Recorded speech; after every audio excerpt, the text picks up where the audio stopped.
What is going on, everyone? Free agency is approaching, and we here in Houston are so excited. That's why we are talking about guys like Mike Evans, Saquon Barkley, Justin Madubuike, Patrick Queen. But what if the Houston Texans don't spend money this offseason? And what if this free agency period is like last year's, where they didn't just put all their money into 1 to 2 players, but they brought in key veteran starters on 1 to 2 year deals, and if they prove themselves and ball out, maybe they could earn themselves an extension at the end of the year, like what we are seeing with Dalton Schultz. First year for the Houston Texans, 600 plus yards, 5 plus touchdowns. We are all expecting Dalton Schultz to return to the Houston Texans once free agency starts. Let me know in the comments, how would you feel if General Manager Nick Caserio does not spend in free agency, but kind of replicates what he did last year? Welcome everyone to the 713 Houston Sportcast. I am your host, Ruben Calvillo. I drop daily Houston Texans content, so make sure you guys are following me on Twitter, Instagram, TikTok for the latest news, rumors, and updates. And this episode was brought to you by my friends at Underdog Fantasy. Use my promo code 713HOU for a first-time bonus deposit up to $100. And ladies and gentlemen, thank you all so much for watching today's episode. Now, the first player we're going to be talking about, Gabe Davis, wide receiver from the Buffalo Bills. PFF has his projected contract at a 1-year, $12 million.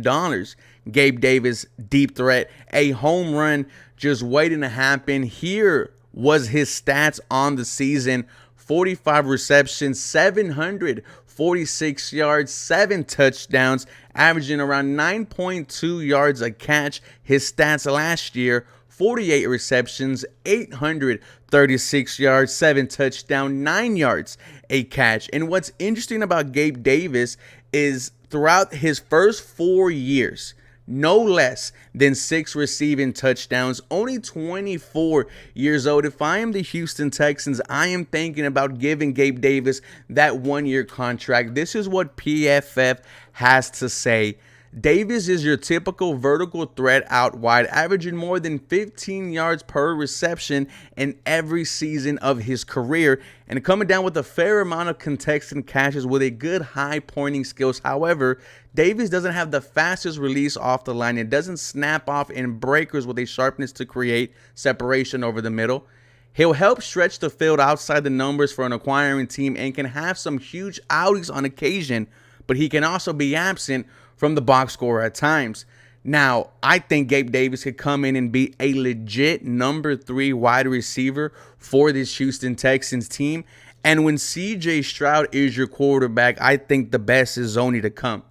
We saw Noah Brown, his first year with the Houston Texans, have back-to-back 150-yard performances. The only 2 wide receivers to do that, Andre Johnson, DeAndre Hopkins. We saw Nico Collins in his first year with CJ Stroud go for almost 1,300 yards, double-digit touchdowns. CJ Stroud elevates talent, and I think this could be a diamond for the Houston Texans.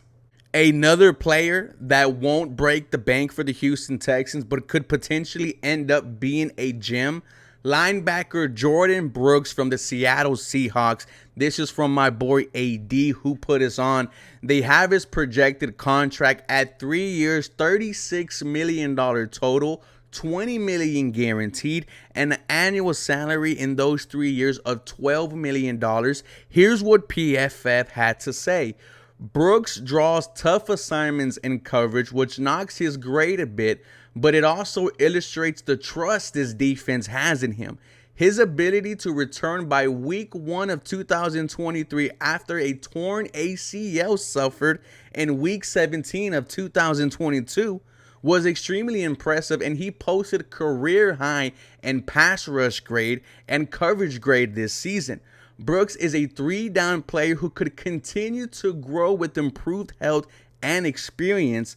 Perhaps it would be wise for Brooks to sign a shorter deal that enables him to get back on the market sooner for another bite of the apple, with more good play to put on tape, another year removed for his torn ACL. So that 3-year deal that they are projecting could be 1 to 2. Jordan Brooks stats this season, like they said, He tore his ACL in the final week of 2022, came back to start 23, played in 16 games, 111 tackles, 8 tackles for loss, 1 interception that he took back to the house for a touchdown, and 4 pass defense. Look, with Jordan Brooks, I think he can come into the Houston Texans and just flourish under DeMeco Ryans. And when you talk about linebacker, you really don't worry about that position because you know DeMeco was going to have that unlocked. What did Fred Warner say at the Super Bowl during media day?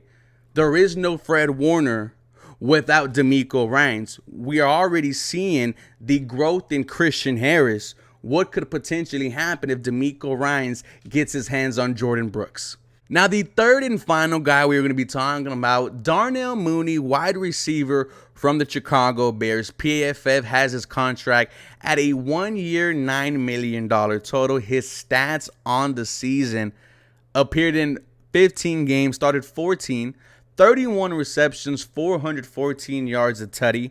Last year, 40 receptions, 493 yards, 2 touchdowns. His stats in 2021, it was year 2 for him. It was his best season. 81 catches, 1,055 yards, 4 touchdowns. Now, this is what PFF has to say. In Mooney's second season in 21, he put up 1,055 yards on 81 receptions with a career best 74.9 receiving grade. Since then, Mooney has unfortunately dealt with a few minor injuries and one over the lower volume passing attacks in the league.